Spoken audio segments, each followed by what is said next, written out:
2 magazine and 10 bullets. And I realized that I was going to have to do business differently, that my ability to get out of a tough spot will be on my ability or intent to message my way out of it. Welcome to Your Intended Message, the perfect place for leaders and promising professionals who want to convey the intended message for greater success. Every week, we interview experts who address the challenges and best practices to deliver your message effectively. That might be one-to-one, one-to-few, or one-to-many. And perhaps the most important conversation, one-to-self. I'm your host, George Torok. Welcome to Your Intended Message. My guest today is J.J. Brun. Here's 3 facts that I think you should know about J.J. 1, as a published author, his first book, what a title, Sell Naked on the Phone, and he was a co-author on that. That became a bestseller with over 60,000 copies sold. Wow, only 60,000? And all these people see the word naked. I'm surprised you didn't sell more. Number 2, in reality, he was first published unintentionally while serving as a contact handler during the war in Bosnia Herzegovina when his undercover story was published in the local newspaper along with the location of their safe house. Not what you want to happen when you're working undercover. And 3, apparently, JJ is no longer allowed to drive military vehicles in the UK. There must be a story behind that. JJ Brun, welcome to Your Intended Message. Thank you, George. My pleasure. JJ, you were a contact handler, but really you were collecting intelligence for the military, and in effect, you were a spy. Is that fair to say? Well, we don't view ourselves as spies. We are contact handler is a person that works within a collecting platform. So within the intelligence community, you can be an intelligence officer, an intelligence operator. We have an official title. People tend to label what they don't understand. So quite often we will be referred to as a spy. But for us, the operators, the one working within this field, it's an employment, it's a job. Now, a contact handler, very unique skill set, is a person where he or she is sent into a hostile environment, where he or she has to cultivate sources within that environment and determine their intentions, or even modify their behaviors if and when required, without the use of any Jedi mind tricks. So my claim to fame within the intelligence community is that I was the first one volunteered to be a contact handler. So I was sent over to the UK to be trained to learn the skill sets, and then I deployed into Bosnia Herzegovina, being the first Canadian trained within this field since the Second World War. What was going through your mind when you put up your hand and say, pick me, pick me? Your parents might have been wondering, come on, JJ, you don't have to do this. What was going through your mind? Why did you volunteer? Because that sounds like it could have been dangerous. There was a war going on. Yes. So, George, I didn't volunteer. I was told.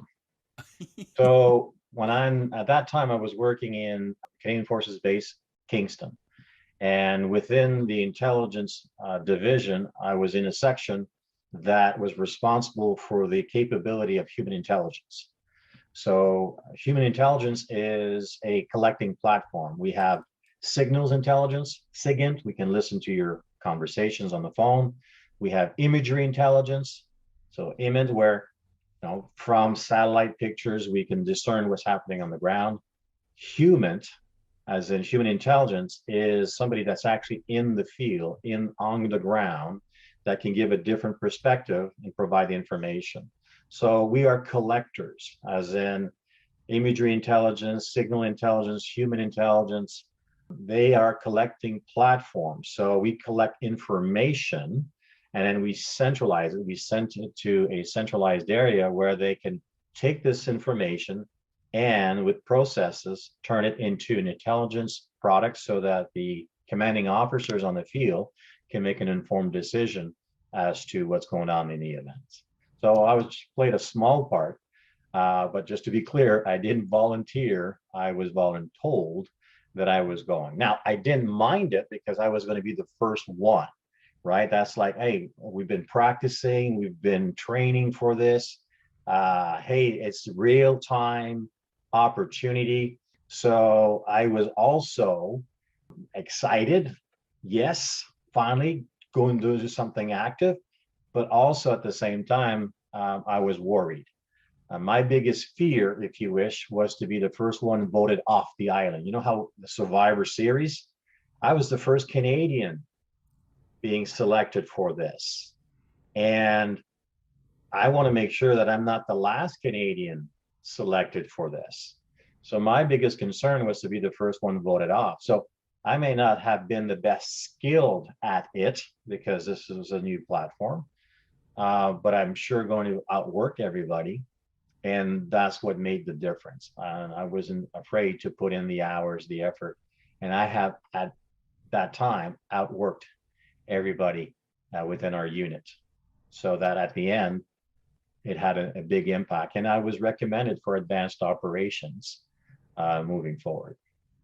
Now, JJ, unlike someone who runs a satellite and takes picture from 20,000, 30,000 feet up.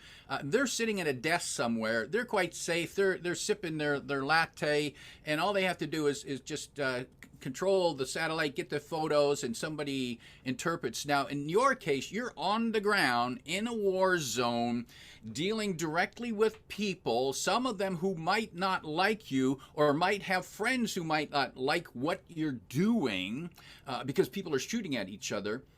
What are the skills that you needed to survive, and what was the mindset that you needed? Oh, that's a good question. Well, when I finished my training in the UK, the following day I was deployed into the theater of operations. So back then it was from London to Zagreb, and then from Zagreb to Sarajevo, and then from Sarajevo I was going to be picked up. I went to Kislyak, and then from Kislyak I finished in Mostar, where the safe house was located, then in Medjugorje, which is near Mostar. When I came into Sarajevo, that's the first time I met a Canadian. As in, when I arrived at the airport, somebody recognized my uniform. I recognized their uniform. My name was on a list, and it says, "Follow me." Perfect. I was provided with my, identity, cover stories, funds, everything that I need, all the little administrational aspect. And I was provided with my weapon. And that was a shock to me because I was provided with a pistol, 2 empty magazines that can hold 10 bullets each, and 10 bullets. 1 pistol, 2 magazines, 10 bullets. And I'm like, where's the rest of the bullets? As in, I've got 2 magazines, should I not have 20 bullets? To which we had an argument, or it turned into a conversation that led to an argument. Either I take that, I sign that off, and I have to then come, when I leave, bring back the pistol, the 2 magazine, and the 10 bullets. I knew I was in trouble when I said to the gentleman, what if I use one and I only bring 9 bullets? Do I have to bring you the empty casing to prove that I've used one? To which he responded with, if you don't bring me 10 bullets, you're going to get court-martialed. You bring me his pistol, 2 magazines, and 10 bullets. There was no value of continuing the conversation. It was more about just finish the administration, get all this, take all your stuff, and leave, because he's not the right person to talk to. We can figure things out later on. 2 magazine and 10 bullets. And I realized that I was going to have to do business differently. That my ability to get out of a tough spot will be on my ability or intent to message my way out of it. So I had learned other skill sets before being trained as a contact handler. And it's a behavioral model to better understand how to read people, how to read and discern their preferred communication style, so that my intended message is received and not resisted, so that I can build a relationship, though a professional relationship, but build a relationship that would give me the benefit of the doubt, right? Because it will be my ability to interact with people will help me or assist me. And because 10 bullets, my gosh, will only, get me out of it, as in the 10 bullets really is an exit strategy. It's not for a gunfight. It's an exit strategy. It's to pop up, distract and then run away. That's basically what it was for, not to scare anybody. Everybody had a pistol or everybody had a gun. And most of the bad guys had more armory, weapons than I did back then. So yeah, it just needed to be different. And to be different would be going out of your way of looking to build relationships. So a contact handler is really what you're doing is you're looking to connect with people by design and not by chance across cultures. So the first thing is to make sure that your message, your intended message gets across. So learning the dobro jutro, jestem Jean-Jacques, как ste, the local dialect, dobar dan, how you doing? It's just learning this so that you would be different. And my interpreter saw that I was different from the other contact handlers, going the extra mile to really get to know the other person, having the 10 most effective feel-good ice-breaking questions. Now that was a game changer for me, because I have to interact with people. And it's like, well, how do you interact with people? What do you ask them? And so I had these little quiffs, if you wish, or these little acronyms to remind myself of talking about their family and their occupation, or their hobbies, and then the opportunity to leave a message or to discern their possible motivation for wanting to interact or talk with us, so that they really sense that we were there to inform our commanding officer as to what's happening on the field, so that they have a voice. And I was willing to do that. So it made me look different or feel different from their perspective. And at the end, I found out that I had one of the largest network of bad guys compared to everybody else in the section at that time. Not that there's a record. It was very enlightening. Yeah. JJ, I heard two points here that intrigued me. One is that you provided them with a voice.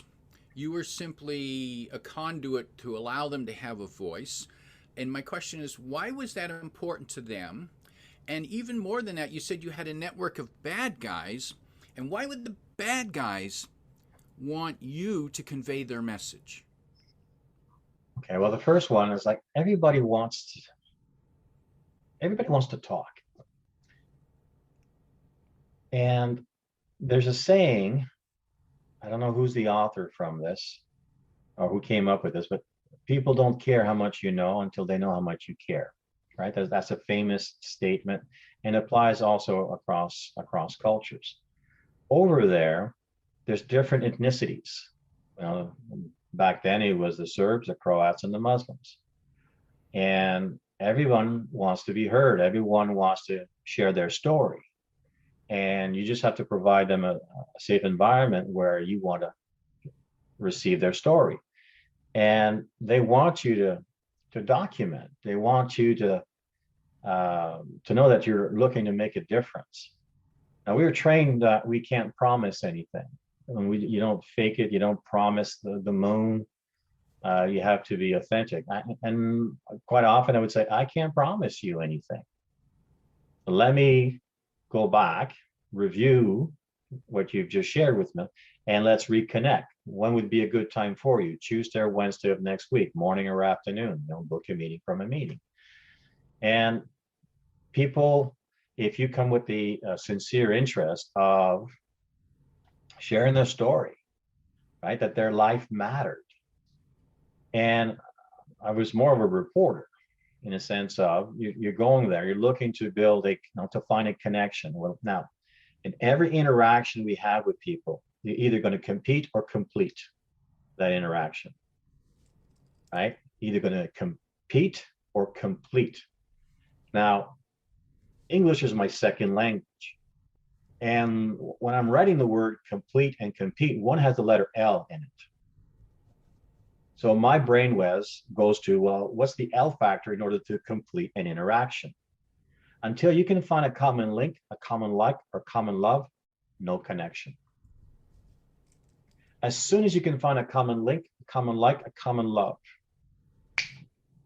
you have an opportunity to make that connection.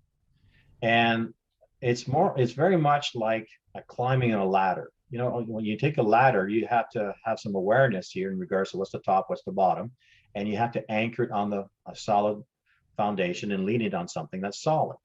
Climbing a ladder will require effort, energy, awareness, right? There's rungs and you have to go up. Well, I'm not a big advocate of instant rapport. I do believe you can make an instant connection with people if you can find that common link, that common like, that common love. Boom, connection. Right. Now we're moving up that ladder. And the four ings to connecting that I discerned when I was there is listening, observing, discerning, and speaking. That I really have to listen to the person, to what they're saying.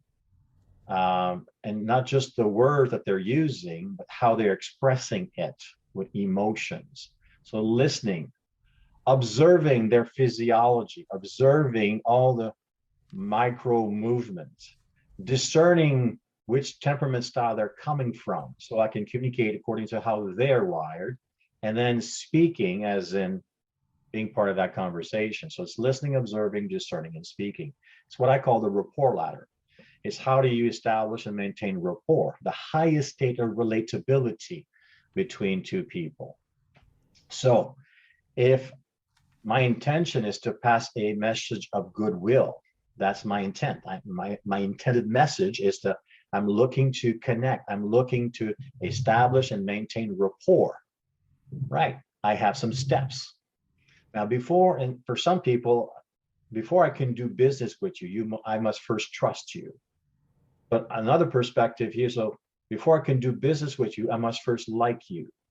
So there's either I have to establish trust or I have to establish a like as in a relationship with them.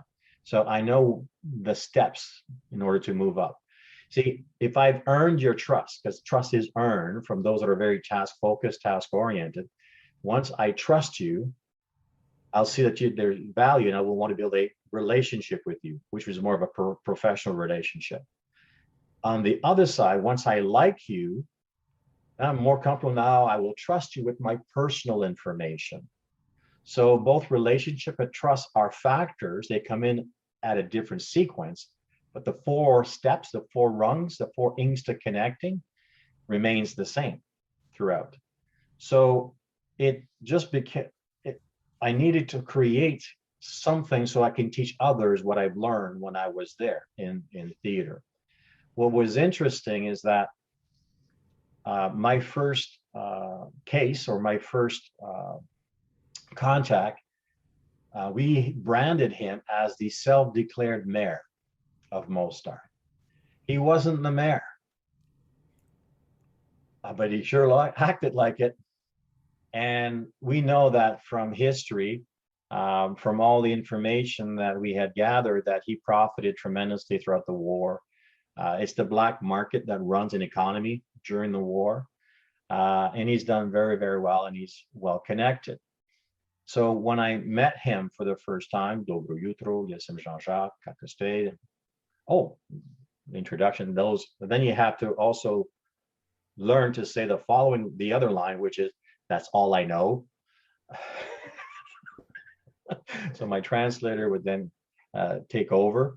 And then with this gentleman, like, what am I going to talk about? Well, I remember the 10 most effective feel-good ice-breaking question, to which I asked the first question. I'm just curious. See, when you use those words, by the way, your subconscious mind stays open. What are you curious about? They're more open to receiving your intended messaging if you start with, I'm just curious.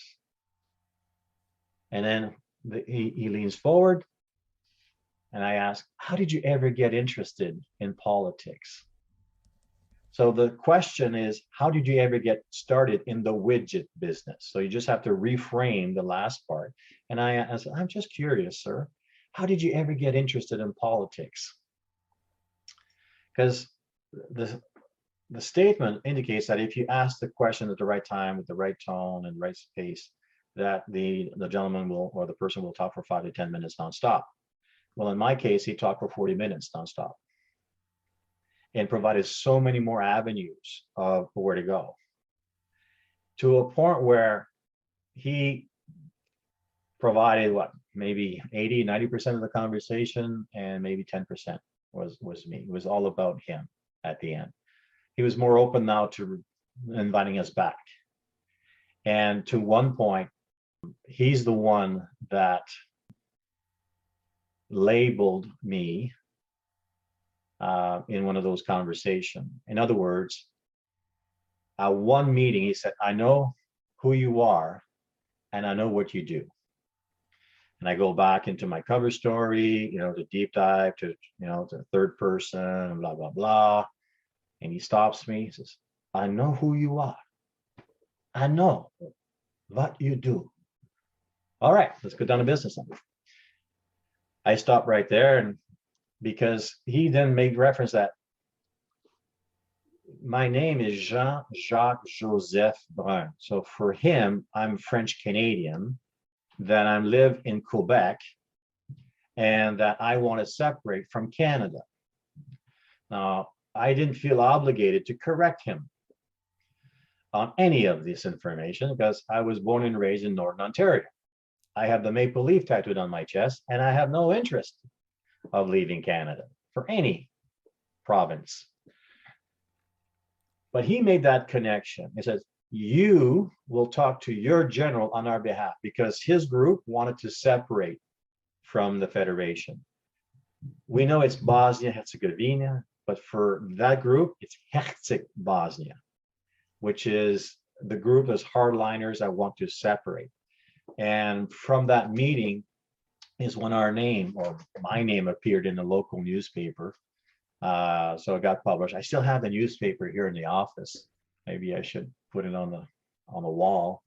And I became a hard Croat lover. So when this happened, when they got published, we had to take a step back and say, okay, what's the damage here? Are we burnt? And at the end, it's like, well, you're not burnt. He repeated word for word what you would have said if you meet somebody for the first time. So that room is bugged because nobody was taking notes. There's no way that, that's interesting. So then we stopped meeting with any counterparts. So if you were a Serb, I wasn't working with any Serbs, wasn't working with any Muslims. And if you're working with Croats, we're only working with hardliners. So I went straight to the dark side so that I'd be their voice. And I was accepted into the family. We were brought into a secluded area where everybody meets and eat together, and was even threatened at that meeting. We'll see if you are different. That was the guy, like everyone has it was very, very interesting how everybody had their seating arrangements. The propaganda radio guy sat completely on my right. The guy on the left was the one that was going to break your legs. Pure coincidence, I had somebody that spoke French to me on my side.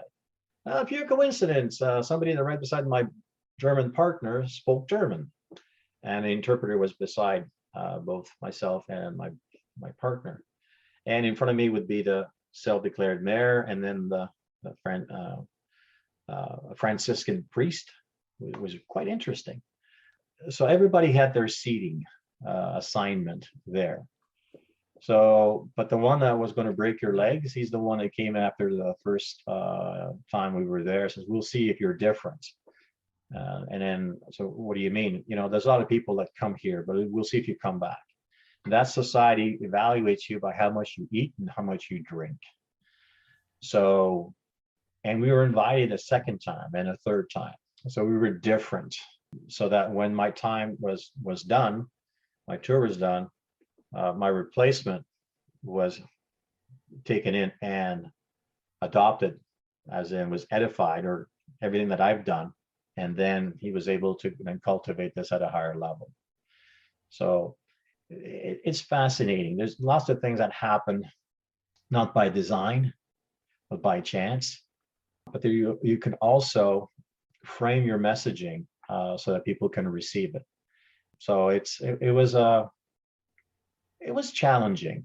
I just never felt that I was going to die there. I just felt that I was meant to be there, a pioneer, starting something new, keeping the door open for other Canadians. And we were very good. And Canada has not lost any human operators since starting, because back then it was Bosnia, then it moved into Afghanistan, and there's other areas that we specialize or that we go into. So we're very good at what we do within that platform. So. JJ, there was something that caught my attention when you were talking about the steps of establishing rapport, and you mentioned the 4 ings: listening, observing, discerning, and speaking. Is the sequence important? Yeah, we've tested it out. The only big difference is that, well, should we start by observing and then listening? And we've tested it out, and from the research, from the feedback that we've received from the panel, they indicated that it was more about, well, first you have to listen. And what does that mean? Well, you have to listen as in you have to shut your brain and stop talking, shut your lips. You have to listen. And there's a gentleman that took the word listen and rearranged the letters, and you get the word silent. I'm like, oh, you have to listen in silent. And then they rearranged the letters again. And I'm like, how do you come up with this? And then he had the word enlist. So when you listen in silent, you can enlist a proper response. Love that. Yeah. Observing is as they're talking, right? You're listening to them. Observing is the I-axis and cues, right? It's listening and it's observing their gestures when they're talking. It's observing their tonality. It's observing the words that they choose to use. It's observing the whole picture. So you're listening, you're observing, and then you're processing as in, where are they coming from? Are they more, do they prefer to be communicated in a firm manner, in a fun manner, in a friendly manner, or in a factual manner? Like you're discerning their preferred communication style. Now, I use a model to better read people. There are many models out there to better understand human behavior, the tendencies. I'm a big advocate. If you do not use a model in business or in your personal life, you will often find yourself at a disadvantage. So I've chose to adopt the 4 temperament model of human behavior. And psychology is referred to as the wellness model, not looking at people as having deficiencies. It's more of looking at people having these core traits to a lesser or greater degree, so you're able to decode one's preferred communication style. So if I'm looking to connect to a certain temperament style, so I love your brand, right? Your intended message. Well, my intended message is to connect with you according to your model of human behavior, not mine. I want to respect your model of the world. So I'm going to discern, are you a little bit more outgoing in your day-to-day activity? Or are you more reserved, right? As you're fast-paced or slower paced. That's the pace perspective. So the two P's for me, the two P's to decoding one's preferred communication style. There's always a pace perspective that I'm discerning, and there's always a priority perspective that I'm discerning. The priority towards tasks or the priority towards people. An example of that would be, if I was to ask you, George, when you get up in the morning, right? You get up in the morning, what's the first thing that comes to your mind? Do you think about the things you need to do today? Or do you think about the people you're going to meet throughout your day? Definitely things. Things, right? So that helps, right? As in knowing where you're coming from. Now, the pace perspective, we all have our preferences. Research indicates that by the age of 4 to 5, a child's preference is already set. We have our preferences. I'm going to ask you again another question, George. If you had to choose right now, you're not locked into this, you can change your mind over lunch. Is your preference in working in an environment that's fast-paced or slower pace? Outgoing or reserved? What is your preference? You can be 51% one side or 49% the other. But if you have to choose, where do you lean? I've worked in both types of environments and managed to survive. I would prefer that it's more measured and consistent. Measured and consistent. Okay, to be measured and consistent, is that a fast-paced environment, or is that a slower environment for you? It would tend to be a slower Environment for you, right? So the two P's to decoding human capital, like for me right now, right? I'm looking for a pace perspective and I'm looking for a priority perspective. And based on those two answers, right, that is reserve and task oriented, that represents a certain quadrant, if you wish, a certain persona that's more cautious, calculating, conscientious in their day-to-day activities. So if I'm talking and if I wish to connect with them, I'm going to slow down. I'm going to make sure that all of my thoughts are structured, that I follow a logical sequence, 1, 2, 3, 4, A, B, C, D, right? And I pronounce properly and I take my time throughout so that, and provide maybe some additional information. I know that this persona, like a fish needs water to live, requires quality answers, excellence, and value. Do you like quality answers? Do you like excellence and value? Are those important for you? That is totally true. Yes, that's exactly what I appreciate. Yeah. Do you buy things based on value and quality? I like to think that I do. All of this. Every once in a while, I get seduced by the shiny object. I think we all do. There's a lot of shinies. You see, that gives me an edge, as in if I'm able to decode one's preferred communication style, and if I know the tendencies of that persona, of that culture, if you wish, and if I learn to say the same thing in a different way, as in, my intended message is to make a connection according to your model. So if I can speak your language, there's a greater chance that we can make a connection by finding a common link, common like, common love. My brother, it's funny we're talking about this. My brother is working in the iron ore mines up in Baffin Islands. That's Iqaluit, and like when we're talking up north, he's right beside the North Pole. And a gentleman that he's working with is from Croatia. And I'm like, well, is that interesting? Because Croatia, and Bosnia Herzegovina are side by side and all that. And he was having a conversation and he said his name was Ivan. And my brother looked at him, that's not your real name. And then he pronounced he shared his real name. And my brother pronounced his full name, like in that it had an immediate reaction, as in his colleagues' eyes just opened up. And this is the first time that I've ever had somebody mention my real name. And then I'm like, yeah, because over there you have to pronounce every letter in their name. So if I'm talking to the self-declared mayor of Mostar, he's, and then I had to remember pronouncing his name. Every letter is pronounced, right? So it becomes a little bit easier as long as you know how to pronounce each of the letters. And then it's like, oh my gosh, it's easy. But as soon as he pronounced his colleague's name properly, he made an instant connection. Common link, common like, common love. People love hearing their name.